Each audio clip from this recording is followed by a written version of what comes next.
तो दोस्तों आज जो हमारा टॉपिक है वो है संज्ञा को लेकर। और संज्ञा से लगभग हर एक एग्जाम में कोई ना कोई एक क्वेश्चन आता ही है। तो बहुत ही अच्छा सा टॉपिक है, इजी टॉपिक है और हम समझने की कोशिश करते हैं। तो आज जो हमारा टॉपिक है वो हो जाएगा संज्ञा। तो सबसे पहले इस संज्ञा शब्द को समझने की कोशिश करते हैं कि ये संज्ञा शब्द होता क्या है। संज्ञा संज्ञा जो शब्द होता है वो सम प्लस ज्ञा, इसमें कौन सी संधि हो जाएगी? व्यंजन संधि हो जाएगी।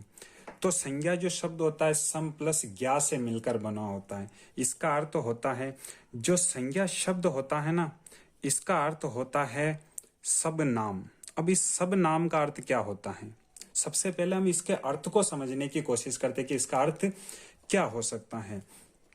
तो हम जानते हैं कि दुनिया में जितने भी नाम होते हैं, जिन चीजों का हम नाम ले सकते हैं, वह सब संज्ञा होती हैं।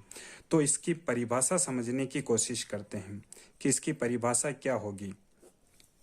तो बहुत ही इजी तरीके से बताना चाहता हूं कि वह शब्द, या फिर ऐसे बोल सकते हैं कि जिन शब्दों से हमें किसी व्यक्ति, वस्तु, जैसे किसी व्यक्ति, वस्तु, स्थान, भाव, अवस्था,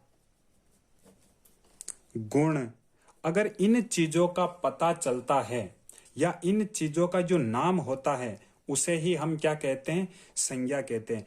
इसका अर्थ यह हुआ कि जो शब्द होते हैं, अगर उनसे हमें किसी व्यक्ति, वस्तु, स्थान, भाव, अवस्था और गुण का पता चलता हो, इनके सब जो ये नाम होते हैं ना, इसे ही हम क्या कहते हैं? संज्ञा कहते हैं। तो संज्ञा के अब हम प्रकार पढ़ते हैं। संज्ञा कितने प्रकार की होती है? सभी को एक कंफ्यूजन होता है, नॉर्मल सा सभी को एक कंफ्यूजन होता है कि संज्ञा के कितने प्रकार होते हैं। तो मैं आपको बता देना चाहता हूं कि संज्ञा 3 प्रकार की होती हैं। कितने प्रकार की? 3 प्रकार की। पहली संज्ञा होती है व्यक्तिवाचक, फर्स्ट वाली होती है व्यक्तिवाचक। सेकंड होती है जातिवाचक और थर्ड होती है भाववाचक। ये 3 प्रकार की संज्ञाएं होती है। लेकिन आपने 2 अन्य प्रकार की भी संज्ञा देखी होगी, द्रव्यवाचक और समूहवाचक।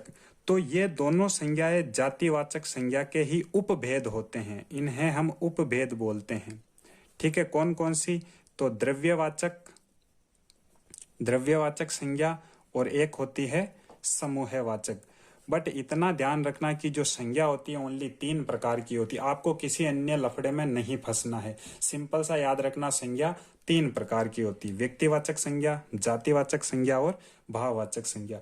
2 अन्य भेद होते हैं, वो जातिवाचक संज्ञा के ही उपभेद माने जाते हैं, जिन्हें द्रव्यवाचक और समूहवाचक संज्ञा कहा जाता है। तो हम एक एक संज्ञा को आसानी से पढ़ेंगे। तो सबसे पहले मैं व्यक्तिवाचक संज्ञा को ले लेता हूं। व्यक्तिवाचक, और समझने की दृष्टि से मैं साथ में जातिवाचक संज्ञा को भी कंपैरिजन में ले लेता हूं, क्योंकि इन दोनों को आप कंपैरिजन में पढ़ोगे तो आसानी से समझ में आ जाएगी। अन्यथा अगर एक एक भी पढ़ते हो तो उनमें थोड़ा पढ़ने में थोड़ा क्या दिक्कत महसूस होती है। तो इसलिए हम दोनों को क्या करते हैं? कंपैरिजन में पढ़ते हैं। तो व्यक्तिवाचक संज्ञा, बस आपको इनकी ट्रिक याद रखना है। सिंपल सी अगर ट्रिक याद हो गई तो बस उस ट्रिक के माध्यम से आप किसी भी शब्द में कौन सी संज्ञा है आसानी से पकड़ सकते हैं। व्यक्तिवाचक, अगर पर्टिकुलर किसी एक विशेष की हमें पहचान होती है ना, तो वो व्यक्तिवाचक संज्ञा होती है।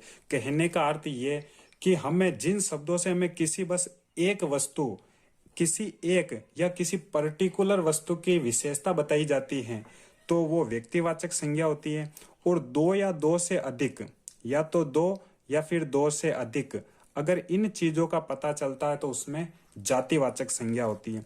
तो मैं आपको उदाहरण देकर समझाता हूं, उदाहरण से आसानी से समझ में आ जाएगा। बस आपको इतना याद रखना है, व्यक्तिवाचक संज्ञा जिससे हमें किसी पर्टिकुलर के बारे में पता चलता हो। पर्टिकुलर मतलब किसी एक विशेष के बारे में अगर बोध होता है तो वो व्यक्तिवाचक संज्ञा होती है। और जातिवाचक, जाति का अर्थ होता है जैसे कोई जाति होती है, जैसे मैं जाट जाति ले लेता हूँ। जाट एक जाति है, लेकिन इनमें बहुत सारे गोत्र पाए जाते हैं। कम से कम 20, 30, 25 बहुत सारे गोत्र होते हैं।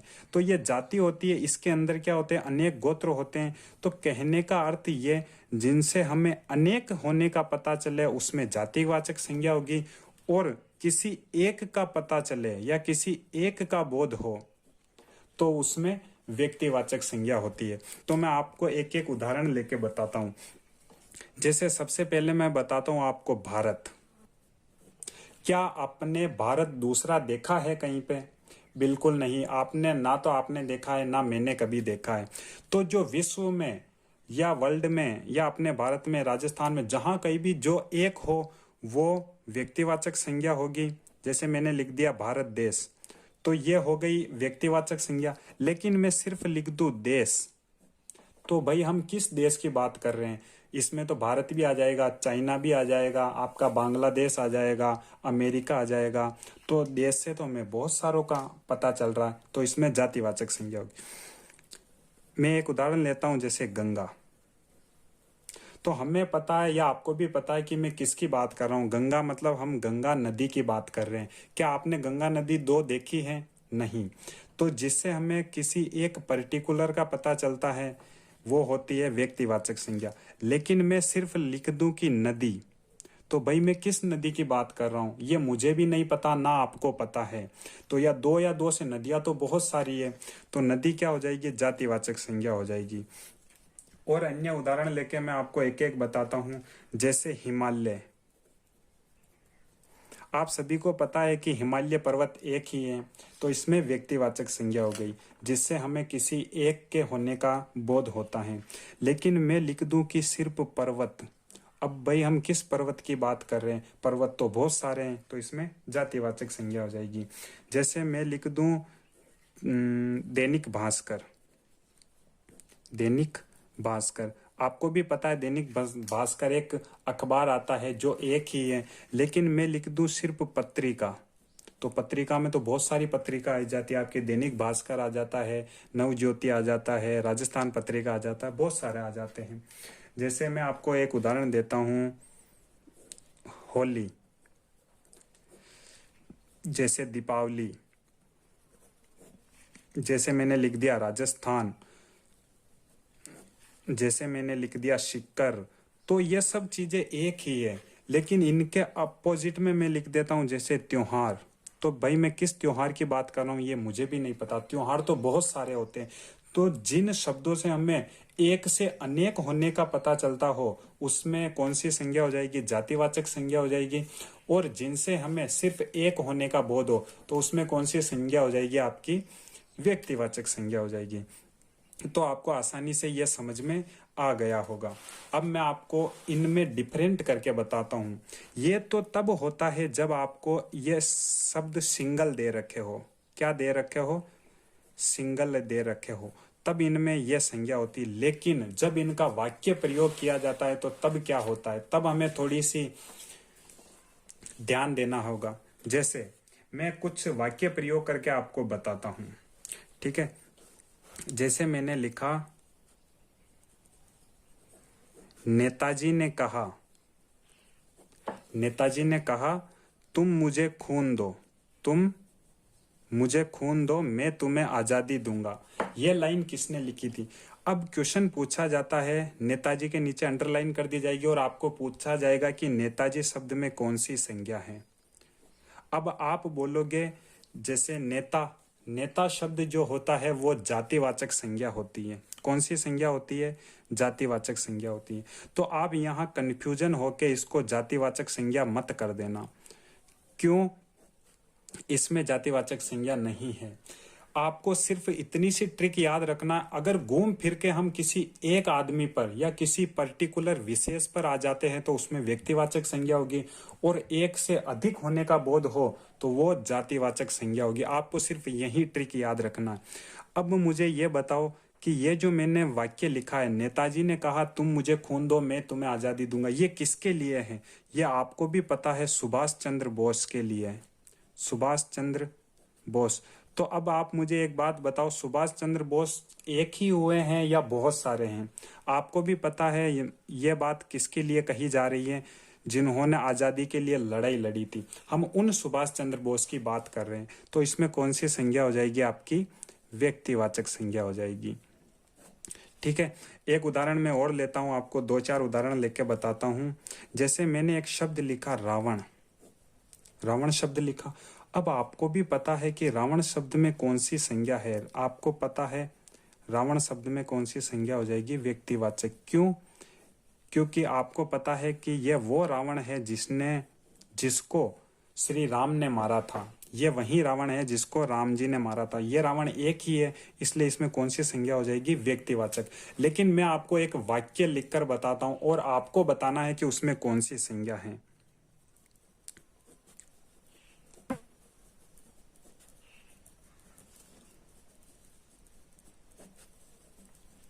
तो ये मैंने एक वाक्य लिखा है। अब आपको थोड़ा सा सोच समझकर बताना है कि ये जो रावण शब्द लिखा है इसमें कौन सी संज्ञा होगी। ऊपर तो मैंने बता दिया कि रावण शब्द में कौन सी संज्ञा है? व्यक्तिवाचक। लेकिन आपको जो मैंने ट्रिक बता रखी है उस ट्रिक का ध्यान रखना है। इस रावण शब्द में जातिवाचक संज्ञा होगी। अब आप कहोगे कि ये कैसे हो सकता है? ऊपर तो व्यक्तिवाचक संज्ञा और नीचे जातिवाचक संज्ञा कैसे हो सकती है? तो ये वाक्य पढ़ो पहले कि वाक्य क्या कह रहा है कि आज हर घर में रावण बैठे हैं।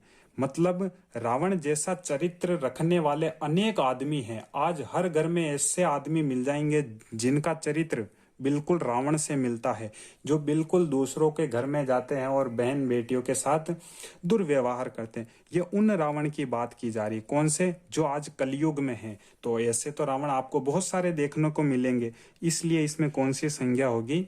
जातिवाचक संज्ञा होगी। तो ऐसे अनेक उदाहरण देखकर भी आप पढ़ सकते हैं। तो मैं आपको जो तीसरी संज्ञा है वो बता देता हूं। तीसरी संज्ञा है भाववाचक संज्ञा। बहुत ही इजी है, बस आपको सिर्फ व्यक्तिवाचक और जातिवाचक संज्ञा का विशेष ध्यान रखना। भाववाचक संज्ञा बहुत ही इजी होती हैं। सबसे पहले मैं इसकी परिभाषा देख लेता हूं। इसकी परिभाषा देख लेते हैं। ठीक है, इनका डायरेक्ट याद रखना। जिन शब्दों से हमें गुण, दोष, अच्छा बुरा, ये खैर गुण में आ जाते हैं। अच्छा बुरा, गुण, दोष, रंग नहीं होगा, आकार और भाव का पता चलता है। तो उसमें कौन सी संज्ञा होगी? भाववाचक संज्ञा होगी। कौन सी संज्ञा होगी?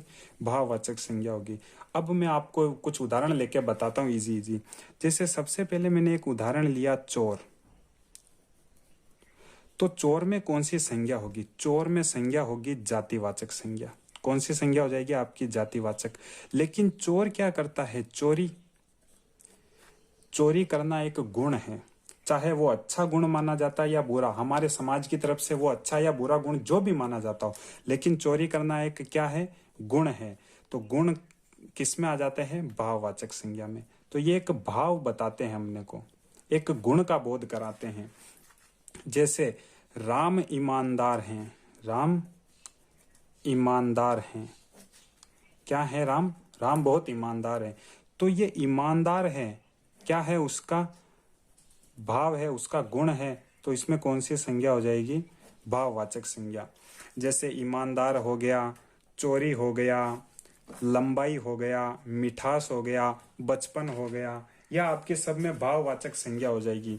जैसे मनुष्य शब्द में कौन सी संज्ञा होगी?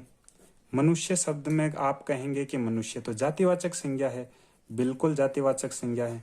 लेकिन मैं इसको परिवर्तन करके ऐसे लिख देता हूं, मनुष्यता। क्या लिख दिया मैंने? मनुष्यता। तो ये उसके गुण को बताता है। क्या? मनुष्य जाति के गुण को बताता है। इसलिए इसमें कौन सी संज्ञा हो जाएगी? भाववाचक संज्ञा हो जाएगी। तो दोस्तों, मैंने आपको तीनों संज्ञाओं को आसानी से बताया है। अगर आपको नहीं समझ में आया तो वीडियो को दोबारा रिवाइंड करके जरूर देख लेना। आपको संज्ञा समझ में आई है या नहीं आई है, या फिर कितनी आई है, तो आप कमेंट करके जरूर बताना और वीडियो को आगे से आगे शेयर जरूर करना। तो मिलते हैं नेक्स्ट वीडियो में। नेक्स्ट वीडियो हमारा हिंदी के सर्वनाम टॉपिक पर रहेगा। तो तब तक के लिए धन्यवाद।